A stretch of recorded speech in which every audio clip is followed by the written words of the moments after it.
El verdadero evangelio no es un evangelio encubierto, pero aun si nuestro evangelio está encubierto, entre los que se pierden está encubierto, pues el Dios de esta edad presente ha cegado el entendimiento de los incrédulos para que no les ilumine el resplandor del evangelio de la gloria de Cristo, quien es la imagen de Dios. 2 Corintios 4, 3 y 4. Pablo había estado hablando acerca de Moisés, de cuando se cubría su cara con un velo. Nuestro evangelio no tiene ningún velo, sino que muestra a los hijos de los hombres toda la gloria de su rostro. Oh, que pudieran mirarlo fijamente y ver en él su propia salvación y la gloria del Señor. Observen de entrada la confianza con la que Pablo habla. Es evidente de manera categórica que no tiene la menor duda de que el evangelio que él proclama es verdaderamente cierto, más aún que es verdadero de manera tan manifiesta que si los que lo han escuchado no lo aceptan, debe ser porque el Dios de este mundo ha cegado sus mentes. El acento de la convicción hace que cada palabra sea muy enfática. Él cree y está seguro y plenamente convencido que aquellos que no creen deben estar bajo la esclavitud del diablo. Este no es el estilo ordinario en que el Evangelio es predicado hoy en día. Escuchamos a muchos hombres que se disculpan cortésmente por afirmar algo como cierto, pues temen que se piense de ellos que son fanáticos y de mente estrecha. Tratan de demostrar cosas que son tan claras como la luz del día y de apoyar con argumentos lo que el propio Dios ha dicho, como si el sol necesitara de velitas para ser visto, o como si Dios necesitara el apoyo del razonamiento humano. El apóstol no asumió una posición defensiva de ninguna manera. Llevó la guerra a las filas enemigas y puso sitio a los incrédulos. Traía una revelación de Dios, y cada una de sus palabras planteaba un reto a los hombres. Esta es la palabra de Dios, tienen que creerla, porque si no lo hacen, incurrirán en pecado y probarán que están perdidos y que están bajo la influencia del diablo. Cuando el Evangelio era predicado en ese estilo real, prevalecía con poder y aniquilaba toda oposición. Por supuesto que algunos ponían objeciones. ¿Qué va a decir este charlatán? Era una pregunta común. Pero los mensajeros de la cruz ponían un alto a los que objetaban, pues simplemente seguían declarando el Evangelio glorioso. Su única palabra era: esto viene de Dios. Si creen, serán salvos. Si lo rechazan, serán condenados. No mostraban escrúpulos al respecto, sino que hablaban como hombres que creían en su mensaje y estaban convencidos de que el mensaje dejaba a los incrédulos sin excusa alguna. Nunca alteraron su doctrina o suavizaron el castigo por rechazarlo. Como fuego en medio de la hojarasca, el Evangelio consumía todo lo que estaba a su alrededor cuando se predicaba como la revelación de Dios. Hoy no se propaga con la misma velocidad porque muchos de sus maestros han adoptado, según ellos, métodos más sofisticados, tienen menos certidumbre y más indiferencia, y por lo tanto razonan y argumentan allí donde deberían proclamar y afirmar. Algunos predicadores pasan el rastrillo sobre toda la tontería sobre lo que el hombre científico o no científico quiere comentar, y se pasan la mitad de su tiempo tratando de responder. ¿Qué sentido tiene desatar los nudos que son atados por los escépticos? Simplemente van a atar más. No le corresponde a mi mensajero discutir acerca de mi mensaje, sino entregarlo fielmente como mensaje mío y dejar las cosas así. Si regresamos a la vieja plataforma y hablamos con el mensaje de Dios, no habremos hablado en vano, ya que Él honrará su propia palabra. El predicador debe hablar en nombre de Dios, o mejor que se calle. Hermano mío, si el Señor no te ha enviado con un mensaje, vete a la cama, o a la escuela, o dedícate a tus cultivos, porque ¿qué importa lo que tú tengas que decir si solo sale de ti? Si el cielo te ha dado un mensaje, proclámalo como tiene que hacerlo el que es llamado a ser la boca de Dios. Si inventamos nuestro propio evangelio en el camino, producto de nuestras cabezas, y componemos nuestra propia teología, como los boticarios preparan sus compuestos de medicinas, tenemos una tarea sin término frente a nosotros, y el fracaso nos mira a la cara. ¡Ay de la debilidad del ingenio humano y de la falacia del razonamiento de los mortales! Pero si tenemos que entregar lo que Dios declara, tenemos una simple tarea que nos llevará a grandiosos resultados, pues el Señor ha dicho: así será mi palabra que sale de mi boca, no volverá a mí vacía. ¿Dónde aprendió el apóstol a hablar de manera tan positiva? En el primer versículo de este capítulo nos dice: por esto, teniendo nosotros este ministerio según la misericordia que nos fue dada, no desmayamos. Él mismo había sido una vez un perseguidor y había sido convencido de su error cuando se le apareció el Señor Jesús. Este fue un gran acto de misericordia. Ahora él sabía que sus pecados le habían sido perdonados. Él sentía en su propio corazón que era un hombre regenerado, cambiado, limpiado, creado de nuevo, y esto era para él una evidencia contundente que el Evangelio era de Dios.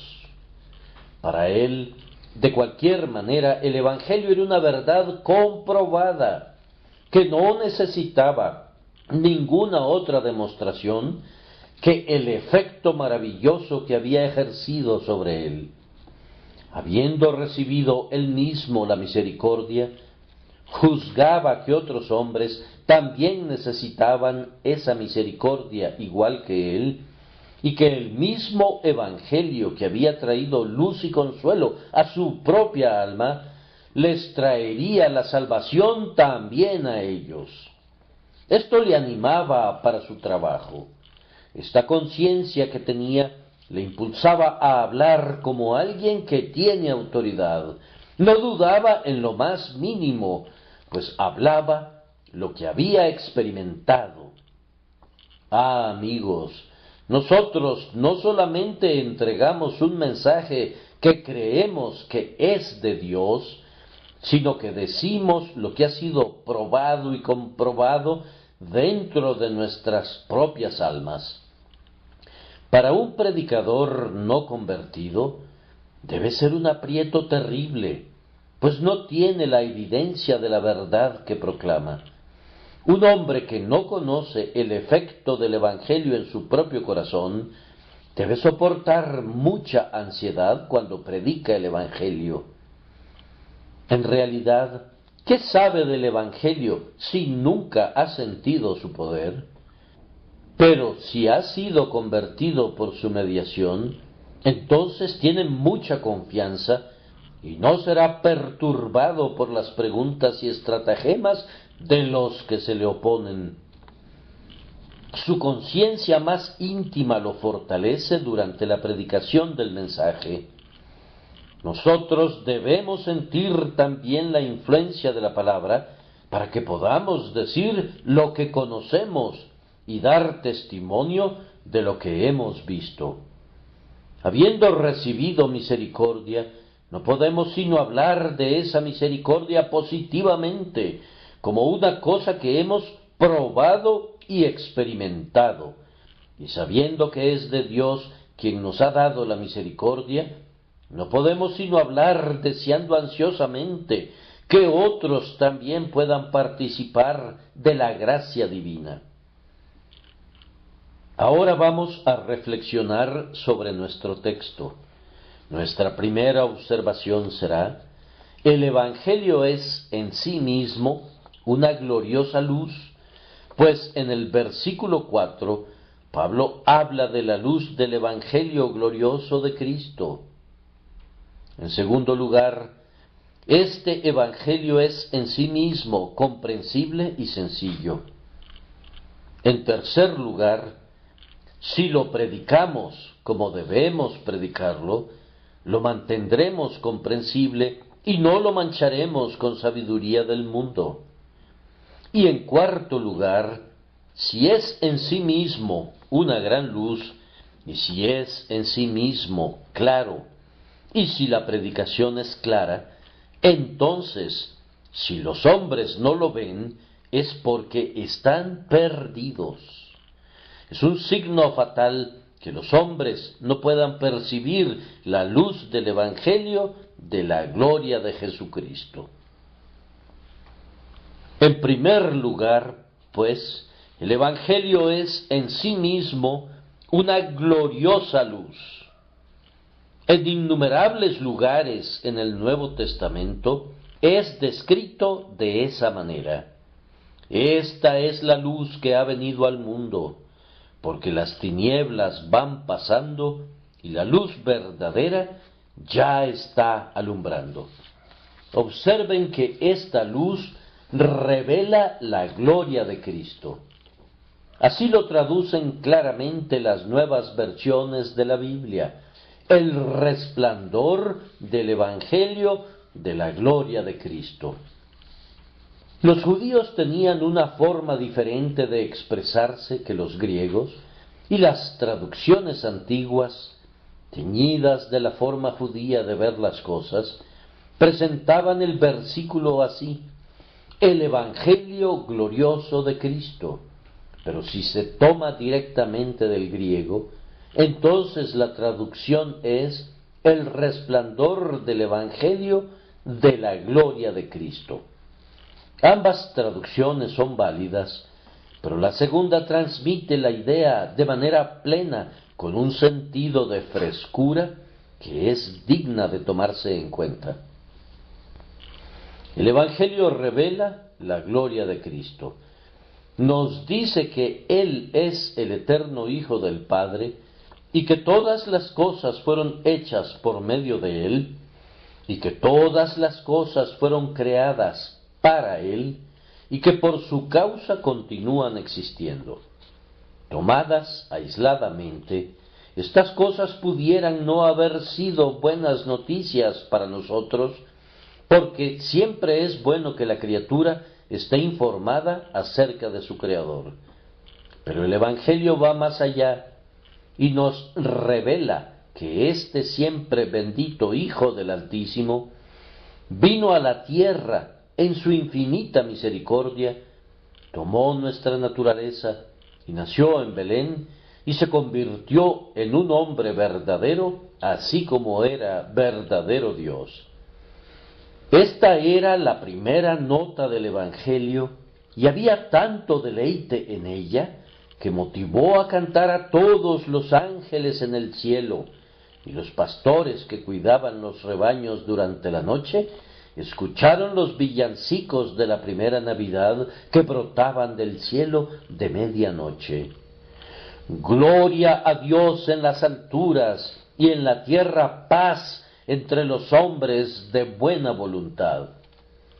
Que Dios se hiciera hombre sólo podía significar paz para el hombre. Que el heredero de la gloria se encarnara en su raza sólo podía significar misericordia para el culpable. Que quien ha sido ofendido asuma la naturaleza del ofensor deben ser buenas nuevas para nosotros. Así vibró con fuerza la primera música del Evangelio puro que alegró el oído de la humanidad. El Señor Dios omnipotente se convirtió en Emmanuel, que significa Dios con nosotros, porque un niño nos es nacido, un hijo nos es dado, y el dominio estará sobre su hombro. Se llamará su nombre Admirable. Este es el principio del Evangelio de la gloria de Cristo.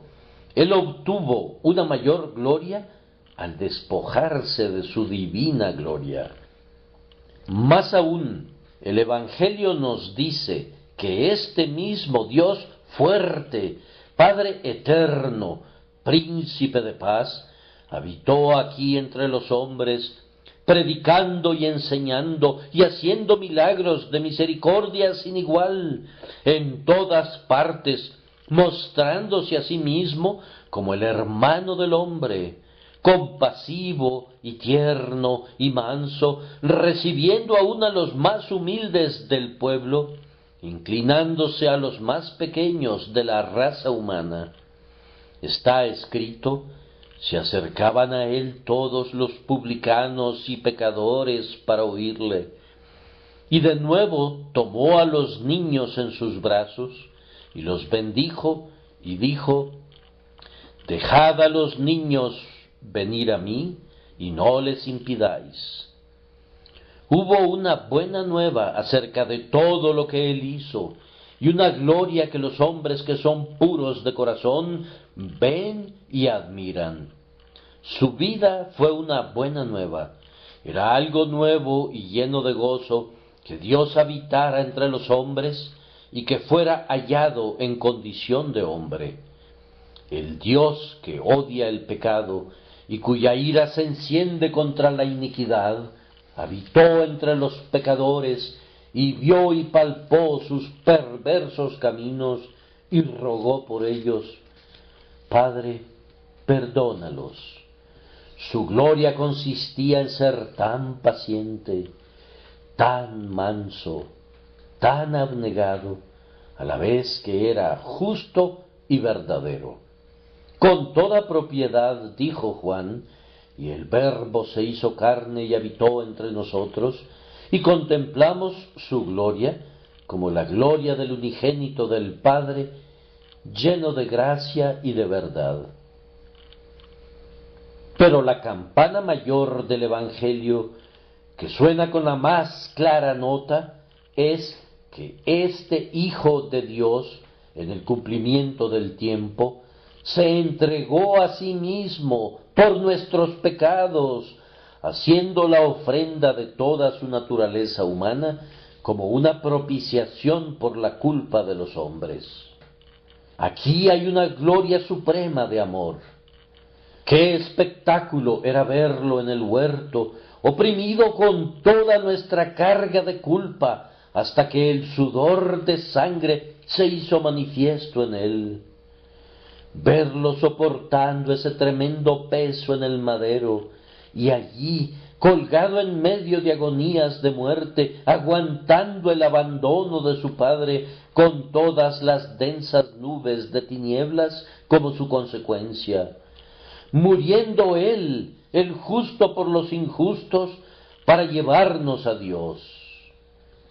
Era la gloria de Cristo encontrarse allí despojado de toda la gloria.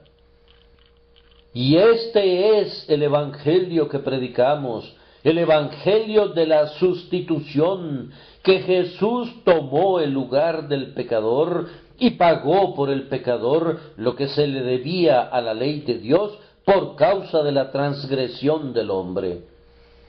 Proclamen en medio de los gentiles que el Señor reina desde el madero.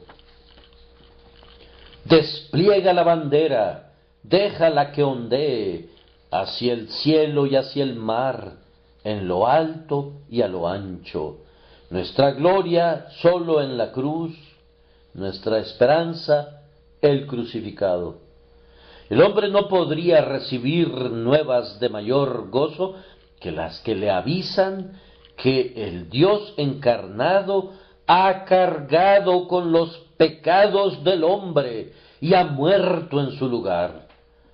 Sin embargo, hay otra nota, porque Él, que murió y fue enterrado, ha resucitado de los muertos y ha llevado nuestra naturaleza arriba a la gloria, y con ella se viste a la diestra del Padre. Su amante corazón todavía está ocupado en la misma actividad que lo trajo aquí abajo. Por medio de su intercesión, Él está salvando a los pecadores que compró con su sangre. Él puede salvar completamente a los que vienen a Dios por medio de Él, puesto que Él vive para siempre para interceder por ellos. Este es el Evangelio de la gloria de Cristo. Es la gloria de nuestro Señor ser el mediador entre el hombre y Dios, intercediendo por los injustos, usando como su argumento contundente la sangre que Él ha derramado. Pero no debo hacer de lado el hecho de que quien ahora intercede por los pecadores en la gloria, vendrá pronto otra vez para juntar a los suyos en Él, para llenarlos de la plenitud de su gloria y para llevarlos para estar con Él arriba donde Él se encuentra. Hay una asombrosa luz en el Evangelio, tanto para el futuro como para el presente. Nos revela la gloria de Cristo, la gloria del amor, la gloria de la misericordia, la gloria de una sangre que puede hacer blanco lo que es más negro, la gloria de una intercesión que puede hacer aceptable la oración más pobre, la gloria de un Salvador que ha triunfado y que vive, quien, habiendo puesto su mano en la obra, no fallará ni se desanimará hasta que todos los propósitos del amor infinito hayan sido alcanzados por Él. Este es el Evangelio de la gloria de Cristo, y su luz es muy clara y brillante. Ahora se nos muestra una segunda verdad. El Evangelio es una luz que revela a Dios mismo, pues de conformidad a nuestro texto, el Señor Jesús es la imagen de Dios. ¿No dijo Jesús, el que me ha visto al Padre? Pues, primero que nada, nuestro Señor Jesús es la imagen de Dios en este sentido, que es esencialmente uno con Dios. Él es el resplandor de su gloria y la expresión exacta de su naturaleza. Él es Dios verdadero de Dios verdadero, como lo establece el credo, y yo no sé cómo expresar mejor esa idea. Nuestro Señor mismo dijo, yo y el Padre uno somos. Pero el texto contiene algo más que eso.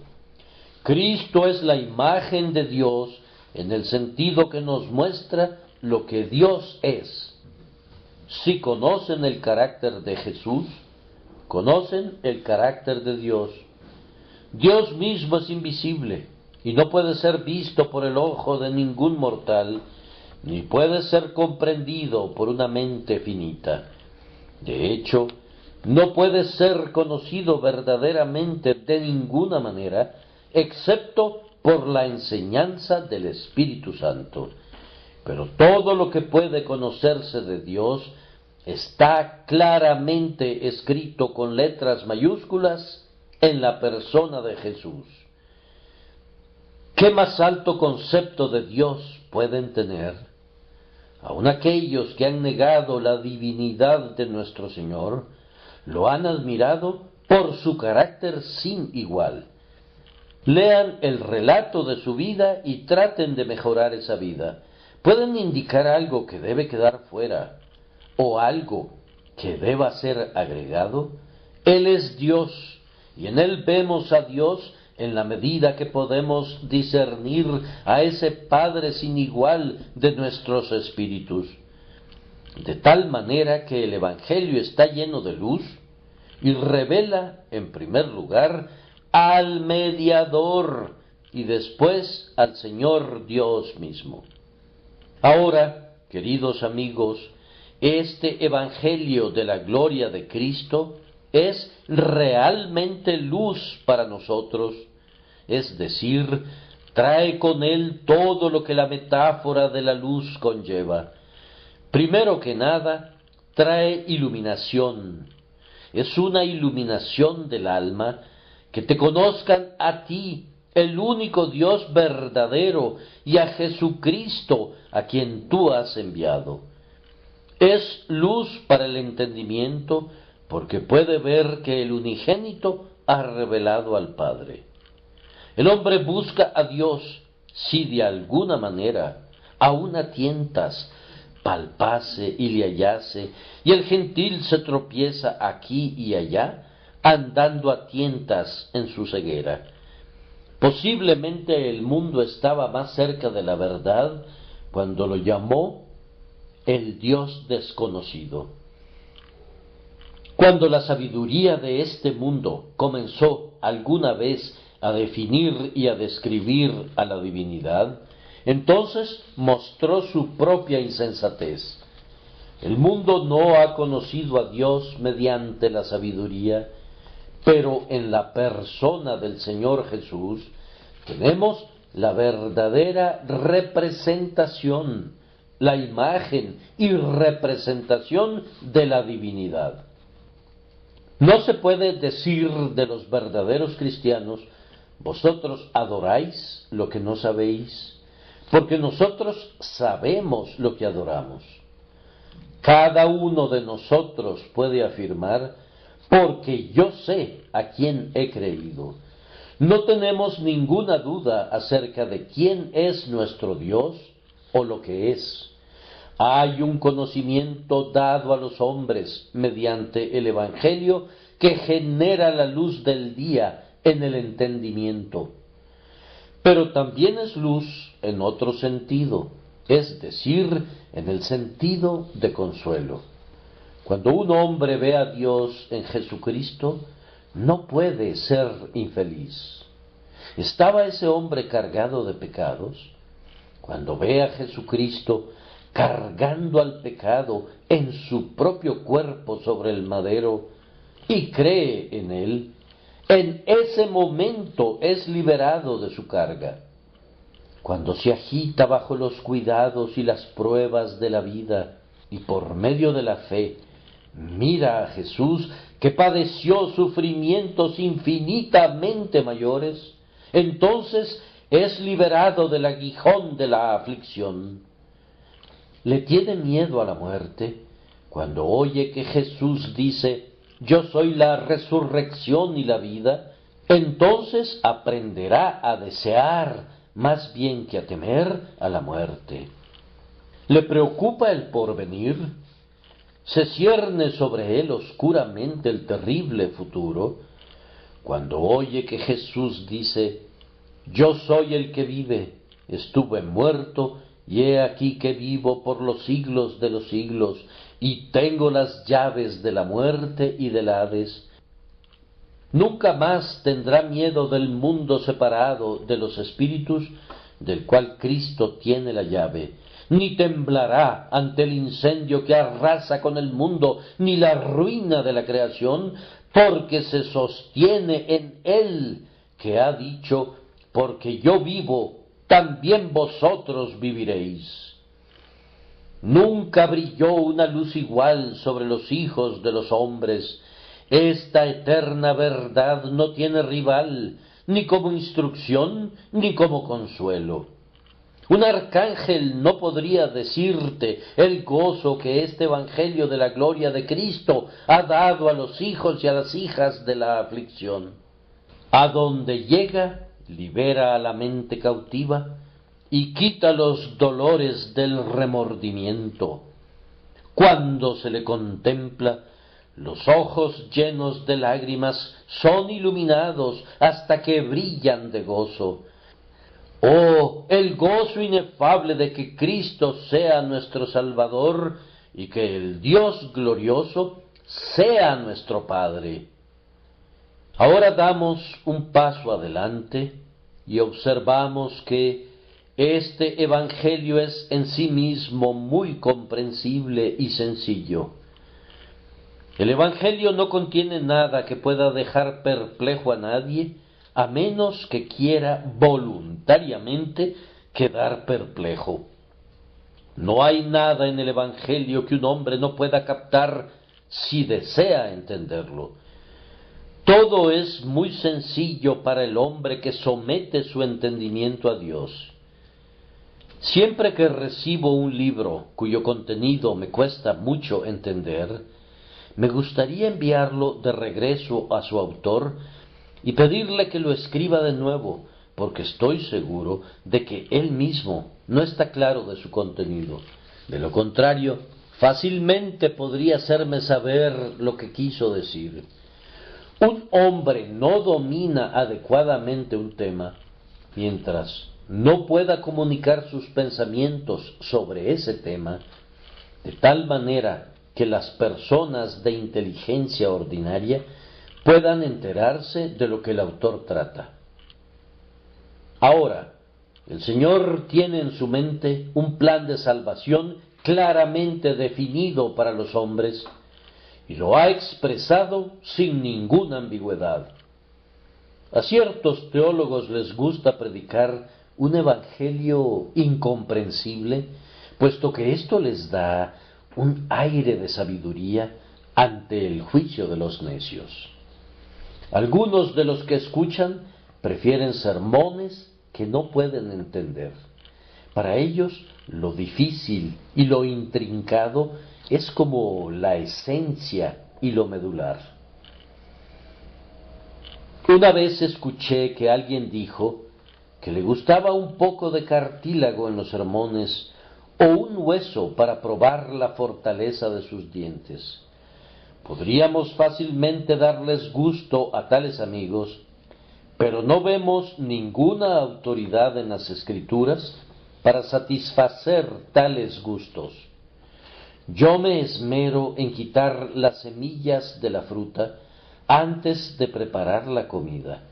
Cuando comemos, no es de ninguna manera sano que nos traguemos los huesos, pues no podríamos digerirlos y podrían causarnos una lesión interna.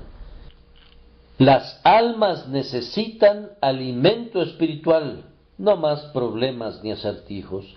Así, cuando un hombre predique el Evangelio de tal manera que su presentación no tiene ni pies ni cabeza, no necesitan angustiarse, porque lo que ese Señor tiene que decir no amerita que se preocupen por entenderlo. Si es el propio Evangelio del Señor, los que son hacedores de la voluntad del Señor pueden entenderlo, y si no pueden entenderlo, entonces no es el Evangelio de la gloria de Cristo, sino un evangelio de invención humana. El verdadero evangelio es la sencillez misma. Escuchen, que Dios haya venido entre los hombres y haya tomado nuestra naturaleza es un misterio de tal magnitud que no sabemos cómo pudo ser. Bendito sea Dios. No queremos saber cómo sucedió, solo sabemos que ocurrió y ese hecho es suficiente para nosotros. Entendemos que el Verbo se hizo carne y habitó entre nosotros y nos gozamos en ello. Observen la doctrina de la expiación. Esto también, como un hecho, es lo suficientemente sencillo. ¿Cómo fue justo que Cristo sufriera en nuestro lugar y que su sufrimiento fuera una expiación por nuestros pecados? Puede ser una pregunta muy profunda, pero el hecho es revelado con mucha claridad. No creo que la sustitución sea un misterio que aturda, pero otros lo creen así. ¿Y qué si así fuera? Su razón secreta no es nada para nosotros. Si Dios ha presentado a Cristo como propiciación por nuestros pecados, nuestra opción más razonable es aceptarlo. No necesitamos pelearnos con la gracia solo porque no podemos entender todo acerca de ella. Es más sabio comer todo lo que se pone frente a nosotros que morir de hambre debido a que no conocemos todos los secretos de la cocina. No se me pide que entienda cómo nos justifica Dios en Cristo, pero sí se me pide que crea que lo hace. Ese hecho es lo suficientemente sencillo y es objeto de fe. Que Jesús tenga que sufrir en mi lugar es una simple verdad y en ella no hay ninguna oscuridad. Esa preciosa doctrina que somos justificados por fe, que todo el mérito que tiene la gloriosa obra de Cristo se transfiere a nosotros simplemente por nuestra fe. ¿Hay algo difícil en eso? Sé que los hombres pueden cavilar hasta tener el rostro ennegrecido, pero la doctrina es obvia. A veces las personas preguntan, ¿qué es creer? Pues es confiar, depender, apoyarse sobre, fiarse de. Eso es todo. ¿Hay algo difícil acerca de eso? ¿Quieres ponerte lentes para poder ver esa verdad? ¿Te tomará una semana asimilar esa idea? No, el hecho de que Dios se hizo carne y habitó entre nosotros y hallándose en condición de hombre, se humilló a sí mismo, haciéndose obediente hasta la muerte por nuestra causa, y que ahora nos pide simplemente que creamos en Él y viviremos, es una verdad tan sencilla como cualquier otra en la esfera del conocimiento. A algunas personas les gustaría un evangelio de perplejidad. Ellos prefieren un poco de confusión del intelecto. Les encanta deambular en medio de una bruma luminosa en la que nada está definido de manera clara. Piensan que siguen adelante cuando dejan a otros atrás, mientras escalan un absurdo sublime. Ahora, supongamos que el Evangelio contiene terribles misterios y está plagado de asuntos difíciles de entender. Supongamos que requiere previamente la lectura completa de 18 volúmenes antes de poder entenderlo. Supongamos que requiere de precisión matemática y de elegancia clásica antes de poder verlo. Siendo así, millones de personas no podrían ir al cielo porque nunca han leído ni siquiera un volumen y por tanto no serían capaces de digerir una biblioteca. Algunos hombres están tan ocupados y algunos tienen un cerebro de tal naturaleza que nunca podrán ser estudiantes profundos, y si el Evangelio requiriera de ellos una reflexión profunda y una amplia investigación, ellos se darían por vencidos y por perdidos. Si los hombres necesitaran ser filósofos para poder ser cristianos, la mayoría de los cristianos estaría fuera del límite de la esperanza. Si las masas del pueblo tuvieran que leer mucho antes de poder captar la idea de la salvación por la fe en Cristo Jesús, nunca captarán esa idea, perecerán inevitablemente. Y les gustaría a ustedes, sabios, que ellos perecieran. Me temo que muchos de ustedes se preocupan menos por eso que por los créditos que pueden recibir por su talento y por sus ideas. Con el objeto de definir un profundo evangelio pequeño solo para ustedes, están dispuestos a cavar un foso alrededor de la cruz para impedir el paso de la vulgar muchedumbre. Ese no es el evangelio ni el espíritu del Señor Jesús. Tengan mucho cuidado de que no se les escape la verdad a ustedes mismos. Me temo que mientras ustedes están buscando a tientas el picaporte de la puerta del cielo, el pueblo que ustedes desprecian estará adentro y ya cantando ¡Gloria! ¡Aleluya! ¡Hemos encontrado al Salvador! El Señor permite que el discutidor de este mundo se tropiece, mientras que quienes reciben como niños el reino de Dios descubren el gran secreto y se gozan en él. Supongamos que el Evangelio hubiera sido algo tan difícil de explicar y un tema tan difícil de entender, ¿qué hubiera sido de la gran cantidad de personas que ahora se regocija en Cristo y que sin embargo tuvo de nacimiento y debido a su constitución las más insignificantes capacidades?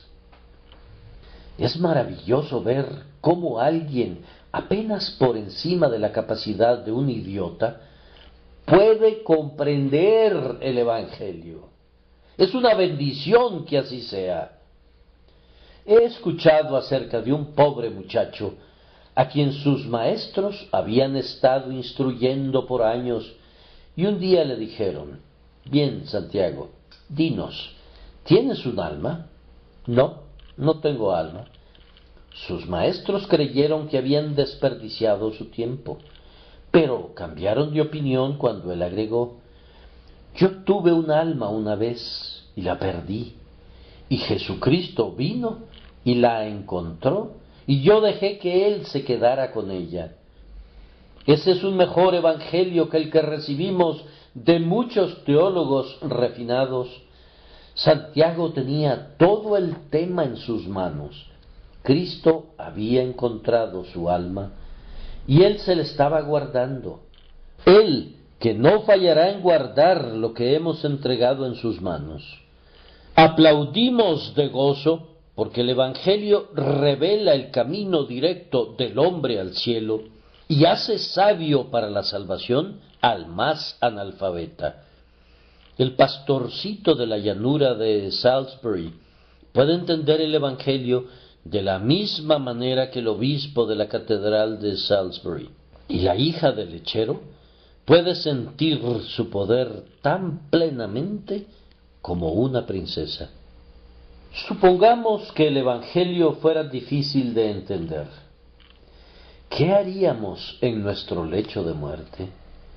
Muchas veces nos llaman de emergencia para atender a personas que han sido negligentes en buscar la gracia y se están muriendo en la ignorancia. Es una tarea terrible para nosotros tener que explicarles el camino cuando ya están entrando en el oscuro descenso a la muerte. Cuando la lámpara aún arde, tenemos esperanzas y por tanto procedemos a explicar el camino por el cual el pecador puede retornar a Dios. ¿Acaso no es bueno tenerlo resumido en pocas frases y poder expresarlo con palabras comunes? Les decimos que Jesucristo vino al mundo para salvar a los pecadores y que cualquiera que crea en Él no morirá, sino que vivirá para siempre. ¿Qué podríamos hacer si el Evangelio no fuera así de simple. Tengo que tener una carretilla y llevarla conmigo de arriba para abajo y llevar a cada moribundo media docena de folios en latín. Nada de eso. Estos versos de Cowper, citados muy a menudo, plantean la sencillez del Evangelio y reprenden a quienes lo rechazan por esa razón. Oh, cuán diferente del complicado trabajo del hombre es el sencillo plan del cielo, sin artificios, sin complicaciones. No tiene gracias falsas que puedan engañar, ni postizos ornamentos que congestionen su estructura.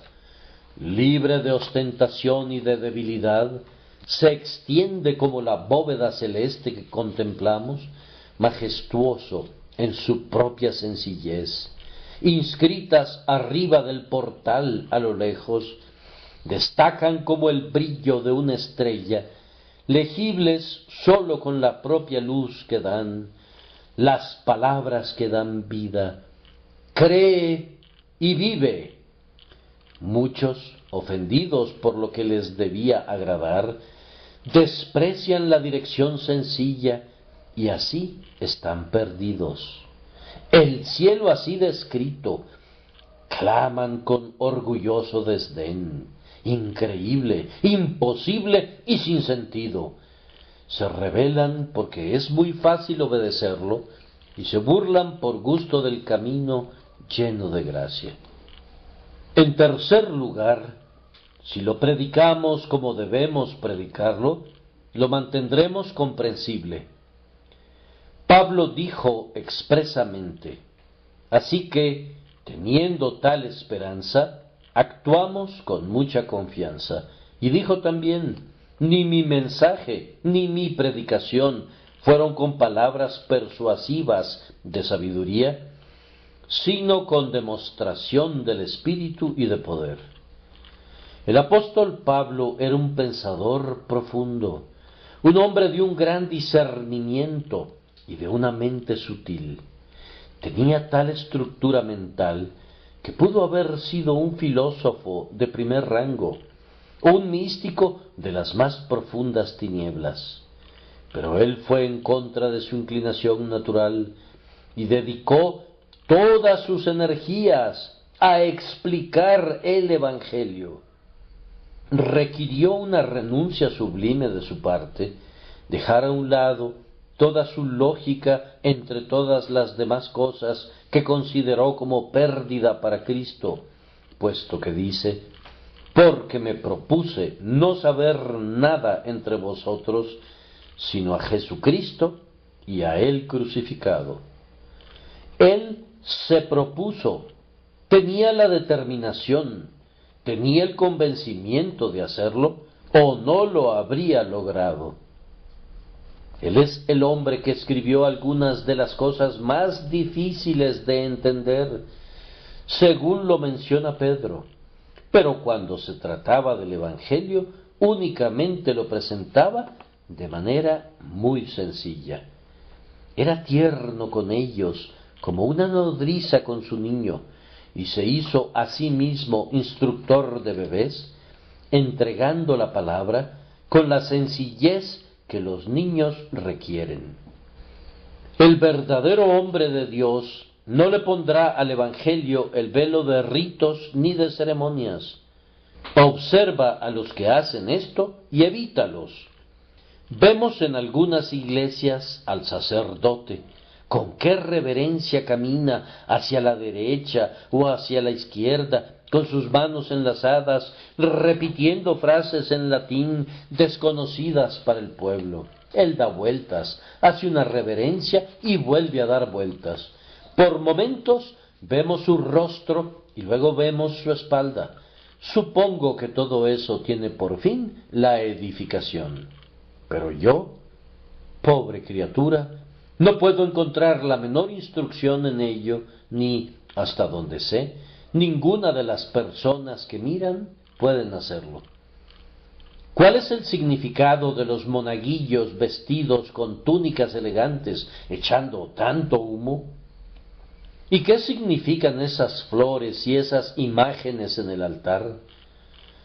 ¡Cuán espléndida es esa cruz que adorna la espalda del sacerdote! Parece ser hecha de rosas. La gente mira y algunos se preguntan dónde consigue esos ornamentos, mientras otros hacen especulaciones acerca de la cantidad de cera que se consume cada hora. Y eso es todo. Cristo está escondido tras los velos de las señoras, si en verdad está allí. Conozco a muchos sacerdotes que no quisieran hacer todo eso, pero sin embargo esconden al Señor en un lenguaje rebuscado. Es algo grandioso remontarse a las alturas sobre las alas de la elocuencia y desplegar la gloria del discurso hasta que te deshaces en medio de una espléndida perorata en meros fuegos artificiales, tal como finalizan muchas exhibiciones. Pero esto no es lo que conviene a los predicadores del Señor Jesús. Siempre les digo a nuestros jóvenes que uno de sus mandamientos debe ser: no dirás peroratas.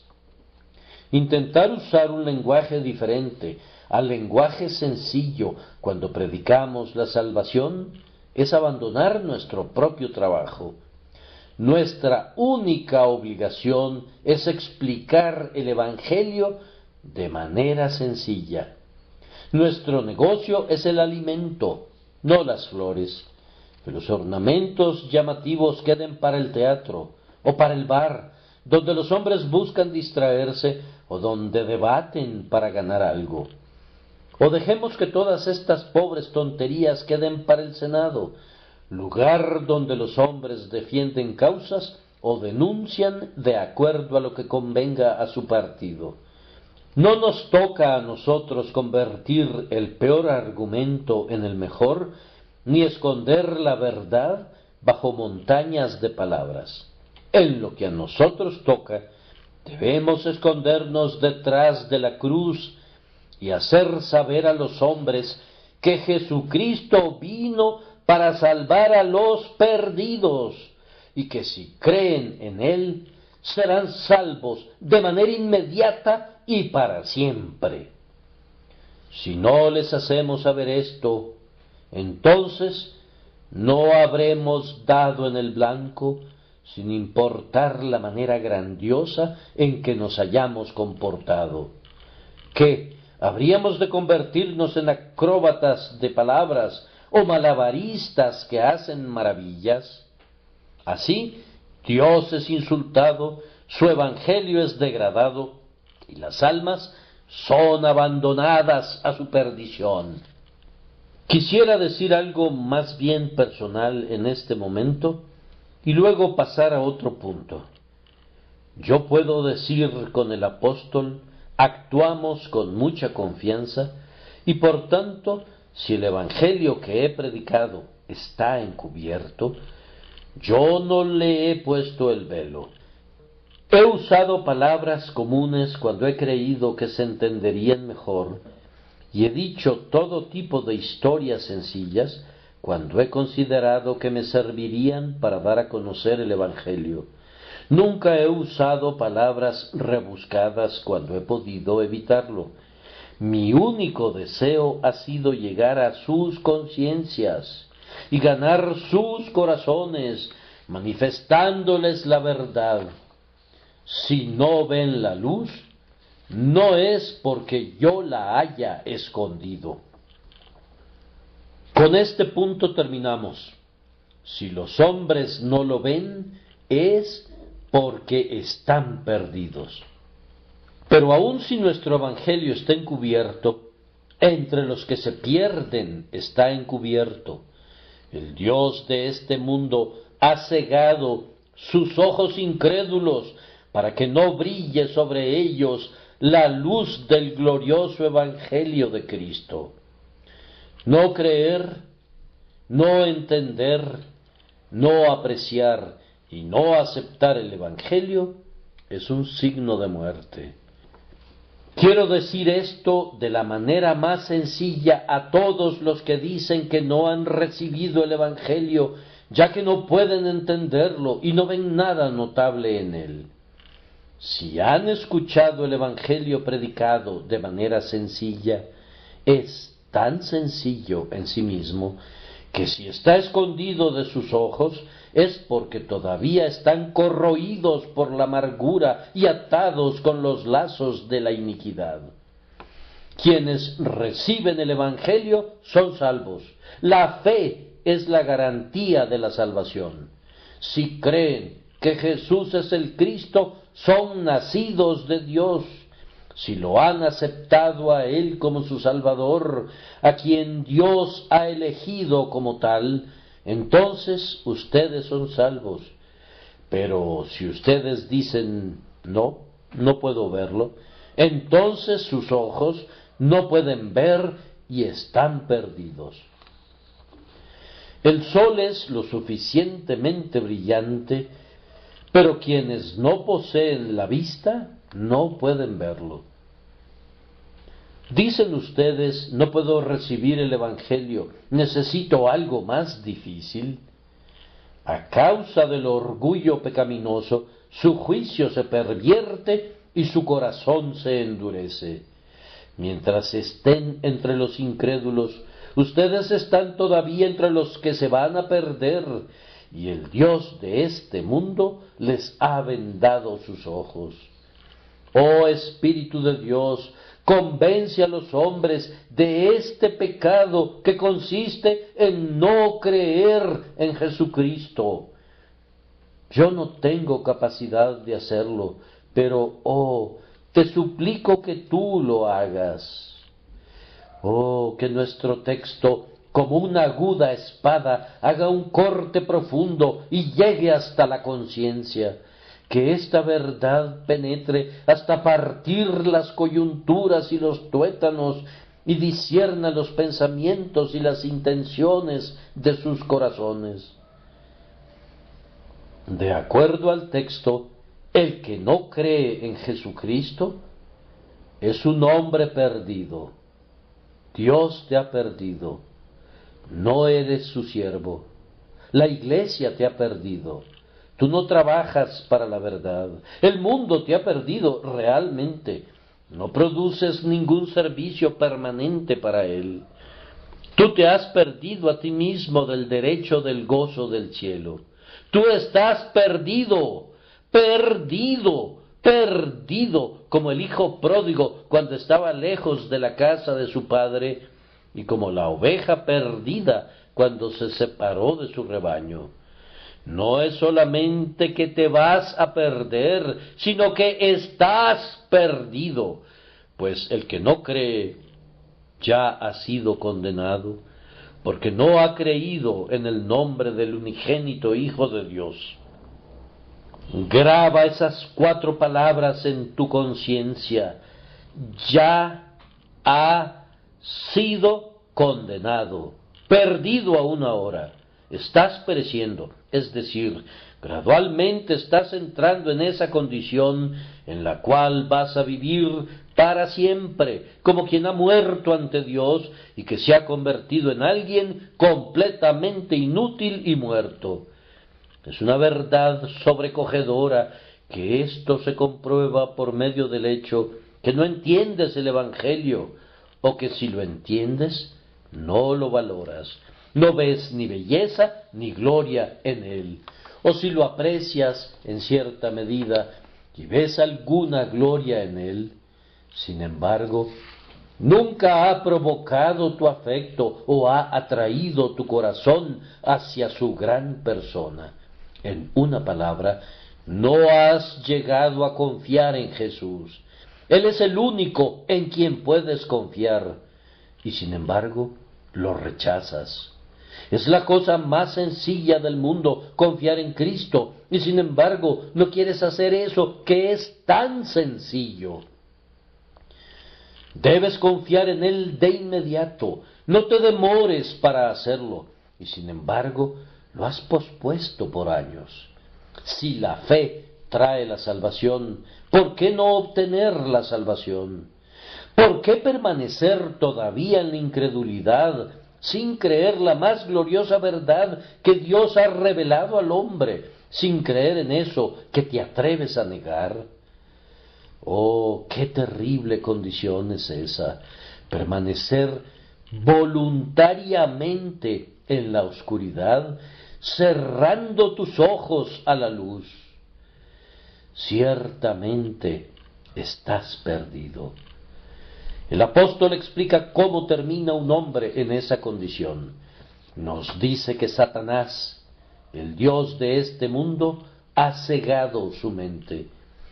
Qué tremendo pensamiento es que Satanás pretenda ser un Dios. Cristo es la imagen de Dios.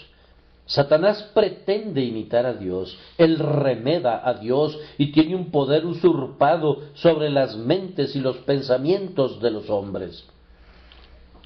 Para mantener su poder, se asegura de que sus víctimas del engaño no vean la luz del Evangelio. Los velos que él utiliza son aprobados por los corazones egoístas de los hombres, pues él razona así: si te conviertes en cristiano, nunca progresarás en el mundo.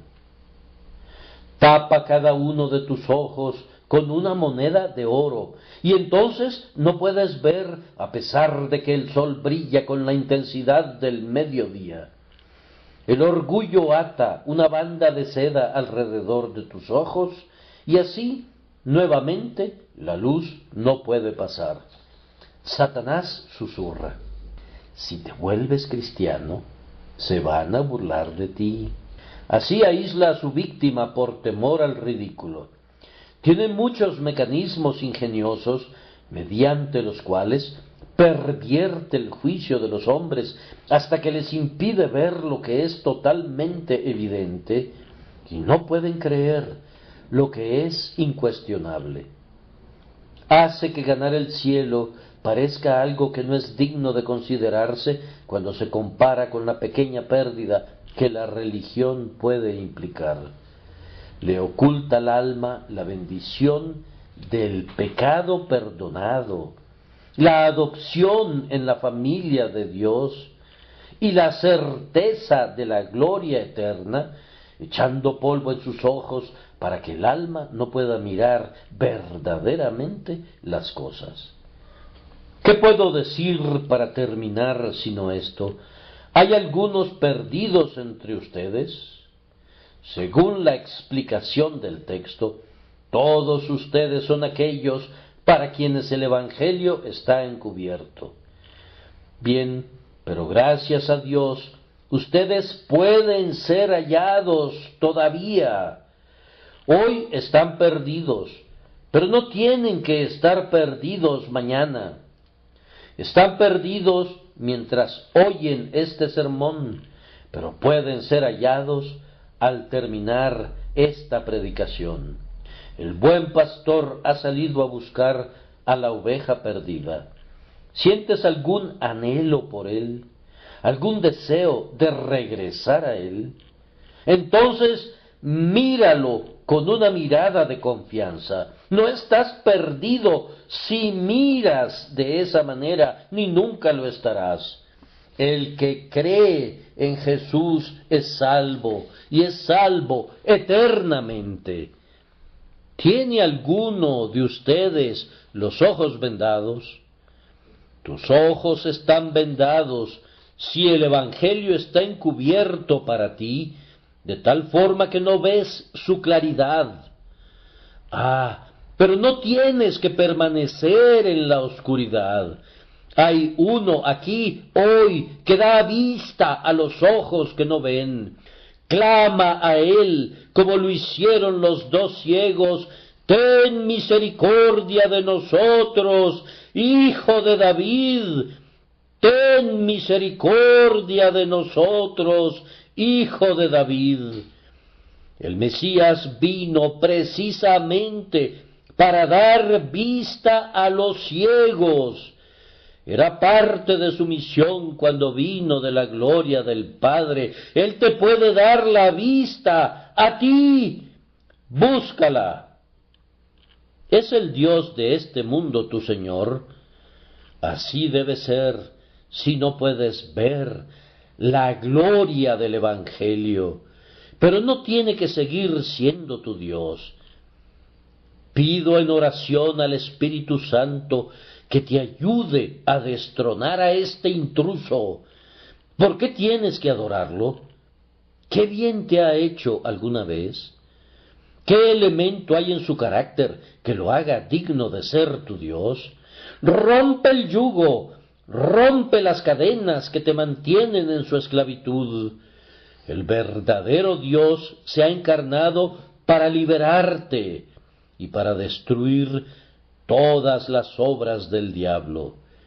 Se puede quitar cualquier cosa que te impida mirar la gloria de Dios en el rostro de Jesucristo. He sido enviado para decir en nombre de mi Señor, el que cree en Él no es condenado, el que cree y es bautizado será salvo. Venid pues, dice Jehová, y razonemos juntos, aunque vuestros pecados sean como la grana, como la nieve serán emblanquecidos, aunque sean rojos como el carmesí, vendrán a ser como blanca lana. Confía en el Salvador, confía en el Dios encarnado, confía en Él ahora y confía en Él de inmediato. Y aunque hace apenas un momento tú eras tan negro como la medianoche infernal, estarás tan limpio y brillante como el mediodía eterno del cielo. En un instante desaparecerán todos los pecados que te ha tomado 50 años acumular. Las transgresiones de todos tus días serán arrojadas bajo el mar y nunca serán vistas de nuevo. Solamente quiérelo y obedece, y sométete al Dios encarnado, que vive para siempre, para cuidar a quienes ponen su confianza en Él. Que el Señor los bendiga, queridos amigos, eternamente. Amén y amén.